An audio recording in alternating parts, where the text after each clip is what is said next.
नमस्कार, मी पंजाब डॉक्टर 19 आणि 20 दरम्यान आणखीन 3 दिवस राज्यात जोरदार पाऊस पडणार आहे. लातूर जिल्हा, धाराशिव जिल्हा, बीड जिल्हा, सातारा सांगली, कोल्हापूर, सोलापूर, कुडाळ सगळीकडे म्हणजे आता हे पाऊस सुरू होईल आणि पुण्याकडे देखील आज पाऊस सुरू होणार आहे म्हणून हे अंदाज लक्षायचा. त्याच्यानंतर आता हे पाऊस सांगायचं झालं तर राज्यात सगळीकडे सुरू आहे, पण तुम्हाला सांगतो जास्त आता कुठं पडेल. आता जास्त पडेल आज संभाजीनगर जिल्ह्यामध्ये, त्याच्यानंतर जळगाव जिल्ह्यामध्ये, नंदुरबार जिल्ह्यामध्ये, धुळे जिल्ह्यामध्ये, नाशिककडे खूप पडणार आहे. त्याच्यानंतर नांदेड, हिंगोलीकडे देखील आज म्हणजे आता सध्या पाऊस आणि रात्री पडलेला देखील असं म्हणून हे लक्षात येतं. पण राज्यात सांगायचं झालं तर आणखीन 3 दिवस पावसाचे येत म्हणून हे अंदाज लक्षात. आजचा मात्र जरा जोराचा पाऊस पडणार आहे, रात्री आणखीन याची स्पीड वाढणार आहे म्हणून हे लक्षात येतं. दुपारनंतर एकदा पाऊस आणखीन परत काय होईल, थोडं एकदा ऊन पडेल आणि पुन्हा रात्रीच्या परत पावसाचं आगमन होईल म्हणून हे अंदाज लक्षात येतं. पण राज्याच्या शेतकऱ्याला सांगू इच्छितो की हा पाऊस असा का करायला, म्हणजे इतका अचानक इतका कमी वेळात जास्त कशामुळे पडायला.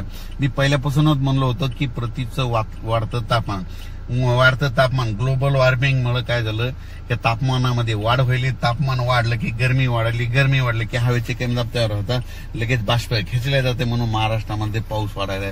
आणि हे कमी करायचं असं की अति मुसळधार पाऊस कमी करायचा असेल तर झाडं लावा लागतील. झाडं लावा, पृथ्वीचं तापमान करा. पण शेतकऱ्याला सांगू इच्छितो की शेतकऱ्यासाठी आनंदाची बातमी 21 ऑगस्ट पासून 21 ऑगस्ट, 22, 23, 24, 25 तारखेपर्यंत चांगला पाऊस कमी होणार आहे. पावसाचा जोर ओसरणार आहे. सूर्यदर्शन देखील होणार आहे. पोळ्याला देखील सूर्यदर्शन होणार आहे.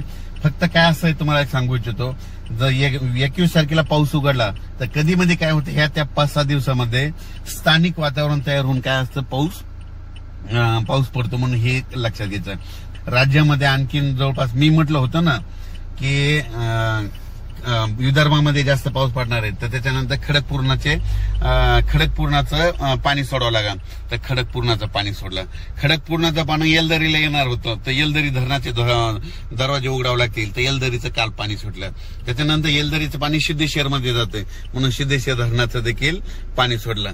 जायकवाडीचं देखील आता काय होणार आहे, समजा उद्याचा पाऊस म्हणजे आज 18चा पाऊस तुम्हाला सांगतो. 18 ऑगस्ट, 19, 20 नाशिक जिल्हा, धुळे जिल्हा, नंदुरबार जिल्हा, इगतपुरी, मुंबई म्हणजे ह्या 3 दिवसाचा, जळगाव, पुन्हा चाळीसगाव, यावल, रावेर म्हणजे सांगायचं झालं तर भुसावळ, हे सगळीकडे म्हणजे जळगाव जिल्ह्यामध्ये संपूर्ण तालुक्यामध्ये. मी म्हटलं होतं ना थोडे शेतकऱ्यांना फक्त थांबा, तुमची पाण्याची टेबल ह्या 20 तारखेपर्यंत तुमच्या इकडून भरून जातील. तुमच्या जळगाव जिल्हा झाला, नंदुरबार झाला, धुळे जिल्हा झाला, 450 ते 500 मिलीमीटर ह्या 8 दिवसामध्ये पाऊस पडेल असं मी सांगितलं होतं. तर मागच्या याच्यात झाला होता 178 मिलीमीटर पाऊस पडला होता.